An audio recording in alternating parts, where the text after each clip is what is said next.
இன்று வந்து சிங்கப்பெண் அதிரடிப்படை நடைமுறைக்கு வரப்போகுது. தூத்துக்குடி மாவட்டம் ஸ்ரீவைகுண்டம் இந்த தொகுதியில் இருக்க 2 டிவிக்கு நிர்வாகிகள் வந்து போதை மருந்து கொடுத்து ரேப் பண்ணியிருக்காங்க. ஒரு பக்கம் சிங்கப்பெண் அதிரடிப்படை தொடங்குது, இன்னொரு பக்கம் தாவைக்க நிர்வாகிகளே இந்த மாதிரி செயல்களில் ஈடுபடுறாங்க. தாவேக்கா நிர்வாகிகளே பாலியல் அத்துமீறலிலே ஈடுபடுகிறார்கள், அந்த ஆட்சிக்கு களங்கமாக இருக்கிறார்கள் என்றால் அவர்களை கட்டுப்படுத்த தான் சிங்கப்படை வந்து உருவாகிறதா அந்த கேள்வி இருக்கு. அப்போ விஜய் வந்து தன் கட்சிக்காரன் மீது நடவடிக்கை எடுப்பதற்கு தான் அதை செய்கிறாரா? டிஎம்கே பீரியட்ல அது பிங்க் பேட்ரோல் தானே, இப்போ இதுக்கு வெறும் ஸ்டிக்கர் மட்டும் ஒட்டுறீங்களா? அதுக்கு என்ன பட்ஜெட் பண்ணியிருக்காங்க, அந்த அதனுடைய உட்கட்டமைப்பை எப்படி விரிவுபடுத்துகிறாங்க, இதுதான் இதுக்கு தீர்வு. நீங்கள் வந்து அவங்களுக்கு கூடுதல் அதிகாரம் கொடுக்குறாங்களா? இது அதிகார ரீதியான விஷயமாக செய்வதற்கு பதிலாக ஒரு ஃபேஷன் ஷோ காட்டுறது மாதிரி. இப்போ பாருங்க, சிங்கப்பெண் அதிரடிப்படை, சிங்கப்பெண்ணின் பாட்டு போடுறாங்கல்ல, அதோட எஃபெக்ட் தான் இது.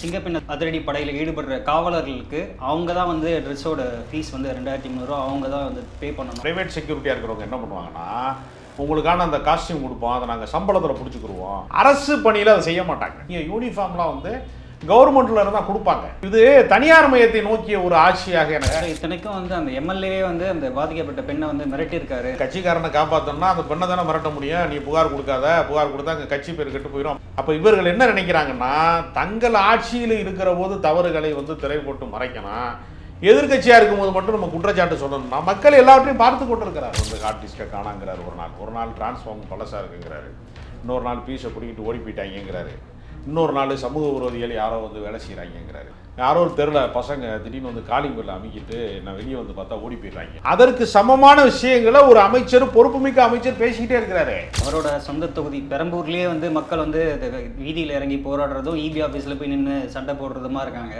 ஆக்சுவலாக முதல்வர் வந்து பார்க்க மாட்டுறாரு. அதுங்க மாதம் ஒரு நாள் வந்து நான் வந்து உங்களை பார்ப்பேன்னு சொன்னார். அதை விட ஒரு பெரிய காமெடி என்னென்னா, அவர் மாறு வேடத்தில் வருகிறார் அப்படின்னு கிளப்பி விடுறாங்க.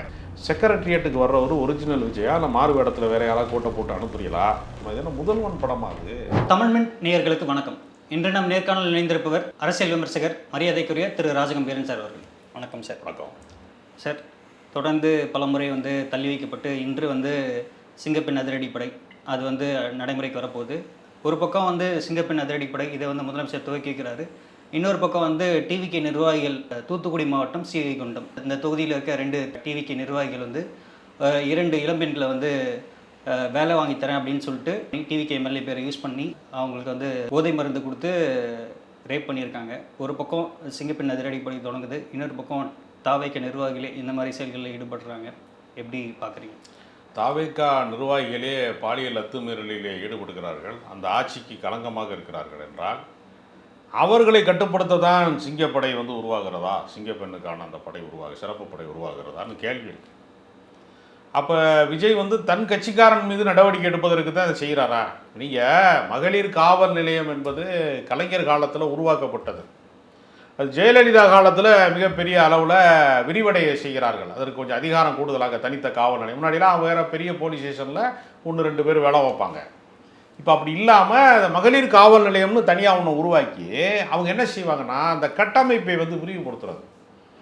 இப்போ வந்து என்ன செய்கிறதுனா, இப்போ நீங்கள் காவல்துறையில் வந்து வேலை செய்கிறவங்களுக்கு வந்து வேகமாக வந்து போய் குற்றவாளியை பிடிக்கணும்னா அதுக்கு வாகனங்களை கொடுக்கறது, அவங்களுக்கு துப்பாக்கி மாதிரியான விஷயங்களை பாதுகாப்புக்கு கொடுக்கறது, கூடுதல் படையை வந்து அவர்களுக்கு கொடுப்பது, அப்படின்னு நீங்கள் இந்த நிர்வாக ரீதியான கட்டமைப்பை விரிவு செய்வது என்பது ஒரு வகை இருக்கு. அதுக்கு பதிலாக ட்ரெஸ் கோடை மாற்றி விட்றேன் நான். இப்போ திடீர்னு என்ன பண்ணுவாங்கன்னா, போலீஸ் ஸ்டேஷனுக்கு வந்து பெயிண்டை மாற்றி அடிக்கலாம், இந்த பஸ்ஸை வந்து பிங்க் கலரில் அனுப்பி விட்டுறலாம் அப்படி சொல்கிறதெல்லாம் இருக்குல்ல. ஓகே, இது வந்து அடிப்படை மாற்றமா வந்து வெளிப்புற மாற்றமானு ஒரு 2 கேள்வி இருக்குது. ஓகே, அதே போல் அந்த ட்ரெஸ்ஸு விஷயத்தில் கூட வந்து ஒரு சர்ச்சை எழும்பி இருக்குது. அதாவது வந்து சிங்கப்பெண் அதிரடி படையில் ஈடுபடுற காவலர்களுக்கு அவங்க தான் வந்து ட்ரெஸ்ஸோட ஃபீஸ் வந்து 2300 ரூபா அவங்க தான் வந்து பே பண்ணணும். இதெல்லாம் இந்த மாதிரி விஷயங்கள்லாம் ப்ரைவேட்டில் பண்ணுவாங்க. ப்ரைவேட் செக்யூரிட்டியாக இருக்கிறவங்க என்ன பண்ணுவாங்கன்னா, உங்களுக்கான அந்த காஸ்டியூம் கொடுப்போம், அதை நாங்கள் சம்பளத்தில் பிடிச்சிக்கிடுவோம் அப்படின்னு நீங்கள் ப்ரைவேட் செக்யூரிட்டிகிட்ட பேசி பாருங்கள். அந்த சட்டை வந்து கம்பெனி கொடுத்தாங்க, காசு சம்பளத்தில் பிடிச்சிட்டாங்கன்னு சொல்லுவாங்க. ஓகே, அரசு பணியில் அதை செய்ய மாட்டாங்க. நீங்கள் அரசு பணியாளராக இருக்கிறவங்க அவங்களுக்கான பிரத்யேக ஆடை, தனிப்பட்ட ஆடை தான் அவங்க காசு கொடுத்து வாங்குவாங்க. நீங்கள் யூனிஃபார்ம்லாம் வந்து கவர்மெண்ட்டில் இருந்தால் கொடுப்பாங்க. இப்போ இது தனியார் மையத்தை நோக்கிய ஒரு ஆட்சியாக எனக்கு தெரிகிறது. நீங்கள் நிறைய இடத்துல நீங்கள் பார்த்தீங்கன்னா, மின்சாரத்துறை அமைச்சர் வந்து புதுசாக வந்து ரீல் சுற்றிக்கிட்டே இருக்கார். திடீர்னு வந்து ஆர்டிஸ்ட்டை காணாங்கிறார், ஒரு நாள் டிரான்ஸ்ஃபார்ம் பழசாக இருக்குங்கிறாரு, இன்னொரு நாள் பீஸை பிடிக்கிட்டு ஓடி போயிட்டாங்கிறாரு, இன்னொரு நாள் சமூக விரோதிகள் யாரோ வந்து வேலை செய்கிறாங்கிறாரு. தாவைக்காரங்களை தான் சொல்கிறாராங்கிற அளவுக்கு அவர் பேசுகிறதுலாம் முன்னுக்கு பின் முரணானது. சில பேர் சொல்லுவாங்க தெரியுமா, யாரோ ஒரு தெருவில் பசங்க திடீர்னு வந்து காலிங் பெல்ல அமைக்கிட்டு நான் வெளியே வந்து பார்த்தா ஓடி போயிடுறாங்க, அடிக்கடி டிஸ்டர்ப் பண்ணுறாங்க சின்ன பசங்க அப்படின்னு சொல்லுவாங்கல்ல. அதற்கு சமமான விஷயங்களை ஒரு அமைச்சர், பொறுப்புமிக்க அமைச்சர் பேசிக்கிட்டே இருக்கிறாரு. இது எப்படி நான் என்ன கேட்குறேன், காலி பணியிடங்கள் இருக்கிறது 70,000 பேர் பணியிடங்கள் நிரப்பணும்னா நிரப்புறதுக்கு உடனடியாக உத்தரவு போடுங்க. அதுதான் அது தீர்வு தான். நீங்கள் நான் என்ன சொல்கிறேன்னா, இருட்டு இருட்டு என்று கூச்சல் போட்டு கொண்டிருப்பதை விட அந்த இடத்திலே ஒரு மெழுகுவர்த்தியை ஏற்றி வைப்பது, ஒரு விளக்கை ஏற்றி வைப்பது மேலானது. உங்களுக்கு எதிர்க்கட்சி அந்தஸ்து கொடுக்கல யாரும், ஆளுங்கட்சிக்கான அந்தஸ்து கொடுக்குறாங்க. அப்போ நீங்கள் தீர்வு காண்கிற இடத்துல தான் நீங்கள் இருக்கணும். காவல்துறையிலே வந்து பணியிடங்கள் நிரப்பப்படாத இடங்கள் இருக்குன்னா அதை நிரப்பணும். பெண்களுக்கு வந்து கூடுதல் அதிகாரம் கொடுக்கணும். அப்படி கொடுத்தா அவங்க நடவடிக்கை எடுப்பாங்க. நீங்கள் அதை விட்டு சீன் போடுற வேலை. அதில் கூட நீங்கள் பார்த்தீங்கன்னா திருச்சி கிழக்குக்கான அந்த நன்றி அறிவு கூட்டத்தில் நீங்கள் எல்லாத்தையும் கெடுத்து வச்சிருக்கீங்க, அதனால் என்னால் மாற்ற முடியல அப்படின்னு பேசுகிறாரு. நான் சொல்கிறேன்னா, திமுக ஆட்சியில் அங்கொன்றும் இங்கொன்றுமாக சில தவறுகள் நடந்தது. அண்ணா பல்கலைக்கழகம் ஆணை மாதிரி 1-2 நடந்துச்சு. இப்போ அப்படி கிடையாது. தினசரி நீங்கள் எதனால் அது நடக்குது அப்படின்னு ஒரு கேள்வி இருக்குல்ல. அடிக்கடி நீங்கள் இந்த செய்தி முன்னாடி எப்பொழுதாவது கேட்க வேண்டிய செய்தி அடிக்கடி கேட்குது, அன்றாட செய்தியாக மாற்றப்படுகிறது. ஆட்சிக்கு வந்த ஒரு மாதத்தில் வந்து தொடர்ந்து இந்த மாதிரி வந்து வழக்குகள் வந்து செய்திகள் ரிப்போர்ட் ஆகிட்டே இருக்கு. அது என்ன காரணம் அப்படின்னு நீங்கள் பார்த்தீங்கன்னா, எப்பொழுதுமே நீங்கள் பார்த்தீங்கன்னா சமூகத்தில் உதிரிகளாக இருக்கிறவன், ஒழுங்கு இல்லாமல் இருக்கிறவன், நீங்கள் நடுராத்திரில் வந்து சில பேர் சுற்றிட்டு இருப்பான். போலீஸ் ரோந்து போகும்போது நீ யார், எங்கே போகிற, எதுக்காக நீங்கள் சுற்றிட்டு இருக்க, ஏன் இந்த இடத்துல நிற்கிற அப்படின்னு போலீஸ் கேட்குதுல. நீங்கள் நார்மல் மேனாக இருக்கிறவன் என்ன செய்வான், வேலைக்கு போயிட்டு வீட்டில் போய் தூங்கிடுவான், குளிச்சுட்டு சாப்பிட்டு தூங்கிடுவான். சில பேர் என்ன பண்ணுவான்னா, எல்லாரும் தூங்கின பின்னாடி அவங்க ரவுண்ட்ஸ் கிளம்புவாங்க. போலீஸ் ரோந்து கிளம்புற மாதிரி இவனும் ஒரு ரோந்து கிளம்புவான். போவாங்க, 4 பேர் சேர்ந்து ஒன்றா சேர்ந்து சரக்கு அடிப்பாங்க. இன்னொரு வாடா பங்காளி, அங்கே போகும்டா வாடா, அவங்க வீட்டுக்கு போகும்டா வாடா அப்படிம்பாங்க. போய் ஆர்டர் பண்ணி சாப்பிடுவோம்டா இங்கே அப்படிம்பாங்க. சுற்றிக்கிட்டே இருப்பாங்க. நீங்கள் இந்த இரவு நேர வாழ்க்கைக்கான ஆட்கள்லாம் இருப்பாங்க சில பேர். அது மாதிரி இவங்க என்ன பண்ணுறாங்கன்னா, இந்த உதிரிகளாக இருக்கிறவன், லும்பனாக இருக்கிறவன், கும்பலாக இருக்கிறவங்க எல்லாம் இருக்காங்கல்ல, அவங்க எல்லாருமே என்ன பண்ணிட்டாங்கன்னா, மன்றத்தில் இருந்தவன், விசில் அடித்தவங்க எல்லாருமே இப்போ வந்து என்ன ஆகிட்டாங்க, அதிகாரமயமாக மாறிட்டான். இப்போ நீங்கள் சமூகத்தில் பொறுப்புமிக்க மனிதர்கள்னு ஒருத்தர் இருப்பான். அவன்கிட்ட போய் அதிகாரத்தை கொடுத்தோம்னா தான் அவன் வேலை செய்வான், நிர்வாக ரீதியான வேலைகள் செய்வான். இங்கே என்ன ஆகி போச்சுன்னா, இப்போ தலைமைச் செயலகமே ஒரு ரசிகர் மன்ற செயல்பாட்டுக்கான இடமாக மாறிவிட்டதோ அப்படிங்கிற மாதிரி இருக்குது. ஏன்னா அவர் அந்த பேட்டரி காரில் ஒரு ரவுண்டு சுற்றி வரும்போது பெரும் கூட்டம் கூடிச்சு அப்படின்னு ஒரு செய்தி வருது. அப்போ இப்போ நான் என்ன நினச்சிட்டு இருக்கேன்னா, தலைமைச் செயலகங்கிறது நம்மளுடைய கோரிக்கைகளை நிறைவேற்றுறதுக்கு மனு கொடுக்குற இடம், பிரச்சனையை தீர்ப்பதற்கான இடம் அப்படின்னு தான் இவ்வளோ காலமாக நான்லாம் நம்பிட்டு இருந்தேன். அது ஒரு என்டர்டெயின்மெண்ட் ஏரியாவை மாற்றிட்டாங்க. இப்போ இந்த பீச்சுக்கு போகிறது எப்படி ஜாலியாக இருக்குது, சாயங்காலம் பீச்சுக்கு போனோம்னா வந்து எனக்குள்ள மீன்லாம் வந்து சுட்டு விற்கிறாங்க, பச்சி விற்கிறாங்க, சுண்டல் விற்கிறாங்க. அது மாதிரி நீ என்டர்டெயின்மெண்ட் ஏரியாவை மாற்றிடுவாங்களோங்கிற பயமாக இருக்குது. அப்போ நீங்கள் முறைப்படுத்தப்படுவதுன்னு ஒன்று இருக்குல்ல, கட்சி ஆஃபீஸ்ன்னு சொன்னாங்க, நீங்கள் வந்து என்டர்டெயின்மெண்ட்டுன்றீங்க. ஆமாங்க, இப்போ கட்சி ஆஃபீஸ்லேருந்து அது என்டர்டெயின்மெண்ட் ஏரியாவை மாறிக்கிட்டு இருக்கு. நீங்கள் நிறையா பார்த்தீங்கன்னா காலையில் பெரும் கும்பலாக போய் எல்லா இடத்துலையும் ஆட்கள் கூட்டம் கூட்டமாக நிற்கிறது. நீங்கள் கட்சி நடவடிக்கையெல்லாம் நீங்கள் பார்த்தீங்கன்னா செக்ரட்டரியேட்டுக்கு போனங்க, போயிட்டு தாவேகால சேர்ந்துட்டாங்க அப்படின்னு ஒருத்தர் சொல்கிறாரு என்கிட்ட. செக்ரட்டரியேட்டில் எப்படி கட்சியில் சேர்க்குறாங்க, கட்சி ஆஃபீஸுன்னு ஒன்று தனியாக வச்சுருப்பாங்க எல்லா இடத்துலையும் அப்படின்னா. அது ஒன்றும் இல்லைங்க, கீழே ஒரு மினிஸ்டரை பார்த்தாங்க, அவர் வா அப்படின்னு சொல்லி நான் கட்சி உறுப்பினர் கார்டு கொடுக்குறேன். அப்போ இது என்னது இதுக்கு? அப்போ எந்த விவஸ்தையுமே இல்லாத ஒரு இடத்துக்கு அவங்க வந்துட்டாங்க. இப்போ நீங்கள் இன்னொன்று பார்த்தீங்கன்னா, முதலமைச்சரை வந்து யார் சந்திக்கிறா, நீங்கள் டெய்லி ஃபோட்டோ பாருங்களேன், சினிமாக்காரங்களாம் சந்திக்கிறாங்க. இன்னைக்கு வந்து நடிகர் பிரபு போய் சந்திச்சாரு, நேற்று வந்து பாக்கியராஜ் போய் சந்திச்சாரு. அது அவரோட பணி முடிஞ்சதுக்கப்புறம் அவர் வீட்டில் வந்து சந்திக்கிறாங்க அப்படின்ற மாதிரி தானே சொல்கிறாங்க. இல்லையே, எல்லாமே அவன் இங்கே போய் சந்திக்கிறாங்க, செக்ரட்டரியேட்டில் தான் போய் சந்திக்கிறாங்க. அவர் காலையில் வர்றாரு, அவர் வந்து கேரியர் உச்சத்தில் இருக்கும்போது அரசியலுக்கு வந்தார், இப்போ டிஃபன் கேரியரில் சாப்பிட்டாரு. இப்போ பார்த்தீங்கன்னா ஃபீஸ் கேரியரை பிடிங்கிட்டு போனதில் அவருடைய வரலாறு வந்து இப்போ வந்து அடுத்த கட்டத்தை நோக்கி மாற்றத்தை போகுதுன்னு சொல்கிறாங்கல்ல, கேரியரில் இம்ப்ரூவ்மெண்ட் டெவலப் ஆகிட்டே இருக்குங்கிறாங்கல்ல. அப்போ நீங்கள் வந்து நீங்கள் என்ன செய்ய போகிறீங்க, என்ன செயல் திட்டத்தில் இருக்கீங்க, என்ன நடைமுறைப்படுத்த போகிறீங்க? ஒரு 420 திட்டங்களை அவர் வந்து ஒரு குறிப்பிடத்தக்க நேரத்துக்குள்ளே அவர் டக்குன்னு வந்து உடனே வந்து அதிகாரிகள் கூட்டத்தை கூப்பிட்டாரு, அமைச்சரவை கூட்டத்தை கூப்பிட்டாரு, பேசினார் எல்லாத்தையுமே அப்படிலாம் சொல்கிறாங்கல்ல. அப்போ முதல்ல ஒரு விஷயத்தை நீங்கள் உள்வாங்கணும். ஒரு பிரச்சனை, ஒரு ஒரு ஒரு கோரிக்கை இருக்குது, ஒரு வேலை வாய்ப்பு பிரச்சனை இருக்குது, ஒரு சட்ட ஒழுங்கு பிரச்சனை இருக்குன்னா என்ன நடக்குதுன்னு நீங்கள் காது கொடுத்து முதல்ல கேட்கணும். அதுக்கு என்ன தீர்வு என்பதை நோக்கி நீங்கள் நகரணும். நீங்கள் வந்து அவர் ஏதோ ஒரு தியான மண்டபத்தில் தனியாக இருக்கிறது மாதிரி அவரை யாருமே சந்திக்க முடியாது, அவரை சந்திப்பது வந்து ஜான் ஆரோக்கியசாமியும் விஷ்ணு ரெட்டியும் தான் சந்திக்க முடியும், அமைச்சர்கள் கூட நினைத்த நேரத்தில் போய் அவரை பார்க்க முடியாது அப்படின்னு தான் சொல்கிறாங்க. சொல்கிறது வேற யாரும் இல்லை, கட்சிக்காரன் தான் சொல்கிறான். இன்னைக்கு அன்புமணி போய் அவர் சந்திச்சுட்டு வந்திருக்காரு, அப்பாயின்மெண்ட்லாம் வாங்கி. தாங்க அன்புமணி தலைவருங்க. நான் கேட்குறது என்னென்னா, மற்ற பிரச்சனை சார்ந்தவர்களை நான் சொல்கிறேன். ஒரு பிரச்சனை சார்ந்து அவரை சந்திப்பதற்கான சூழல் வந்து அங்கே இருக்கிறதா, நிர்வாக ரீதியான விஷயங்களை நான் சொல்கிறேன். அப்போ இது மாதிரி என்ன, நான் வெறுமனே ஃபோட்டோ ஷூட் எடுக்கிற இடம் மாதிரியும் எல்லாமே நிர்வாக ரீதியாக ஒரு விஷயத்தை நோக்கி நகர்வதற்கான இடமாக இல்லாமல் ஒரு பக்கம் கட்சி ஆஃபீஸ் மாதிரியும் இன்னொரு பக்கம் இது மாதிரியும், அப்போ எல்லாருக்குமே என்ன இருந்துச்சுன்னா யாருக்குமே எந்த பொறுப்புமே கிடையாது. ஓகே சார், எப்படி வேணாலும் இருக்கலாங்கிற ஒரு இடத்த நோக்கி நகருது. Okay sir. இப்போ அதே போல் வந்து இந்த சிங்கப்பெண் அதிரடி படை இது வந்து முதல்ல வந்து வேலு நாச்சியார் படை அப்படின்னு சொல்லி வச்சுருந்தாங்க. அதுக்கப்புறம் பேர் ஏன் மாற்றினாங்க அப்படின்னு சொல்லி ஒரு கேள்வி எழுந்துச்சு. இப்போ வந்து அதே போல் இது வந்து டிஎம்கே பீரியடில் வந்து பிங்க் பேட்ரோல் தானே, இப்போ இதுக்கு வெறும் ஸ்டிக்கர் மட்டும் ஒட்டுறீங்களா, இதுக்கு எந்த பட்ஜெட்டாவது அலாகேட் பண்ணியிருக்கீங்களா, இவங்களுக்கு என்னென்ன புதுசாக இது வருது அதெல்லாம் வந்து எதுவுமே வந்து விளக்கம் எதுவுமே தரல, அரசாங்கம் சார்பாக வந்து ஒரு விளக்கமும் தரப்படலை அப்படின்ற மாதிரி சொல்லப்படுது. இதெல்லாம் எப்படி இல்லை, எப்போவுமே ஒரு திட்டம் உருவானா அவங்களுக்கு என்ன வேலை, அதாவது செயல் திட்டங்களாக வேலை செய்வதற்கான என்னென்ன காரணங்கள் இருக்கிறது அதை சொல்லணும், விளக்கணும். அதுக்கு என்ன பட்ஜெட் பண்ணியிருக்காங்க, அது அதனுடைய உட்கட்டமைப்பை எப்படி விரிவுபடுத்துகிறாங்க, இதுதான் இதுக்கு தீர்வு. நீங்கள் வந்து அவங்களுக்கு கூடுதல் அதிகாரம் கொடுக்குறாங்களா, இப்போ நீங்கள் வந்து சிறப்பு படையெல்லாம் அமைக்கிறாங்கல்ல, அப்போ அவங்களுக்கு கூடுதல் அதிகாரம் கொடுக்குறாங்கல்ல விசாரிப்பதில்லாம், அது மாதிரியான விஷயங்களை செய்கிறாங்களா? அப்போ நீங்கள் இது அதிகார ரீதியான விஷயமாக செய்வதற்கு பதிலாக ஒரு ஃபேஷன் ஷோ காட்டுறது மாதிரி. இப்போ பாருங்கள், சிங்கப்பெண் அதிரடி படை என்ன, சிங்கப்பெண் இந்த சிங்கத்துக்கும் பெண்ணுக்கும் என்ன சம்மந்தம் இல்லை, இதெல்லாம் ஒரு வர்ணனை சார்ந்தது. சினிமாவில் சிங்கப்பெண்ணேன்னு பாட்டு போடுறாங்கல்ல, அதோட எஃபெக்ட் தான் இது, சினிமா பில்டப்பு. ஆமாங்க.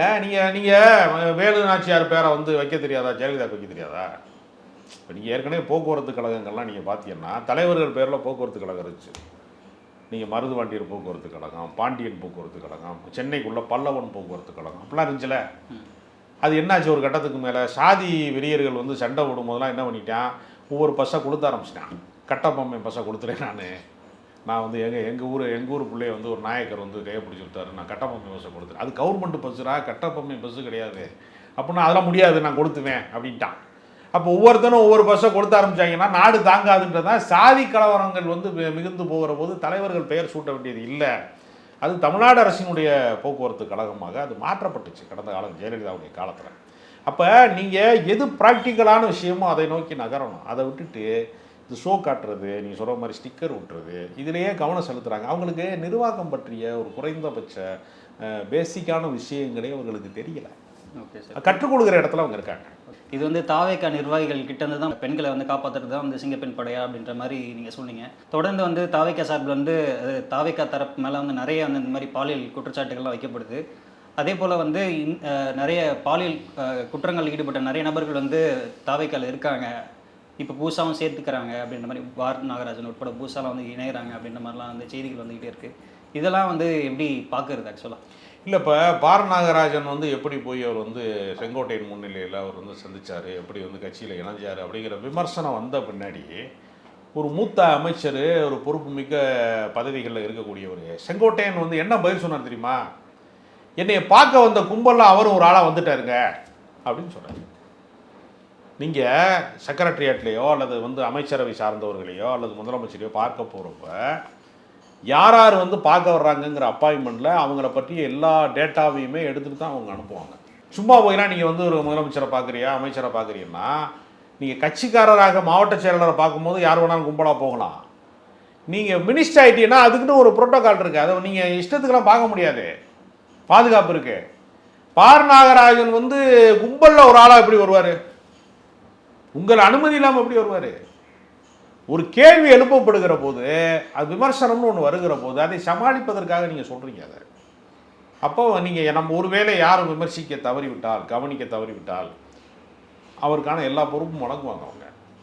இப்போ இதெல்லாம் கண்காணிக்கக்கூடிய இடத்துல தான் வந்து விஜய் போன்றவர்கள் இருக்கிறார்களா? தமிழ்நாட்டுக்கு நீங்கள் முதலமைச்சராக பொறுப்பேற்றீங்க, உங்களை சுற்றி என்ன நடக்கிறது, உங்கள் கட்சிக்காரன்கிட்ட என்ன நடக்குது, இதை ஒழுங்கு செய்வதற்கான நடவடிக்கை என்ன எடுக்க போறீங்க, இது எப்படி நிர்வாக கட்டமைப்பாக நீங்கள் மாற்றக்கூடிய, கட்சி நிர்வாகத்தை எப்படி நடத்தக்கூடிய, ஆட்சி நிர்வாகத்தை எப்படி நடத்தக்கூடிய என்பதற்கு பதிலாக இன்னும் நீங்கள் வந்து கடந்த கால அரசின் மீது குற்றச்சாட்டு சொல்கிறது, நிகழ்கால தவறுகள் விஷயத்தில் மூடி மறைப்பது, இதை வச்சுக்கிட்டு எவ்வளோ நாள் நீங்கள் பில்டப் பண்ணி ஓட்டுவீங்க அப்படிங்கிறதுல பல பேர் வந்து குழம்பி போய் கிடக்கிறாங்க. தமிழ்நாட்டினுடைய ஒட்டுமொத்த அரசியலுமே ஒரு குழப்ப நிலையில் இருக்குது. குழம்பிய குட்டையில் மீன் பிடிப்பதுன்ற மாதிரி இருக்குது அரசியல். தொடர்ந்து வந்து விஜய் அவர்கள் வந்து அந்த அவருடைய பிரச்சாரங்களில் சொன்னது வந்து பெண்கள் குழந்தைகள் அவங்களுக்குலாம் வந்து முக்கிய பாதுகாப்பு இருக்கும், அதுவும் அந்த ஒரு துறை ஒன்று உருவாக்கப்பட்டு அது வந்து என்னோட பார்வை கீழே வந்து இயங்கும் அப்படின்லாம் சொல்லியிருந்தாரு.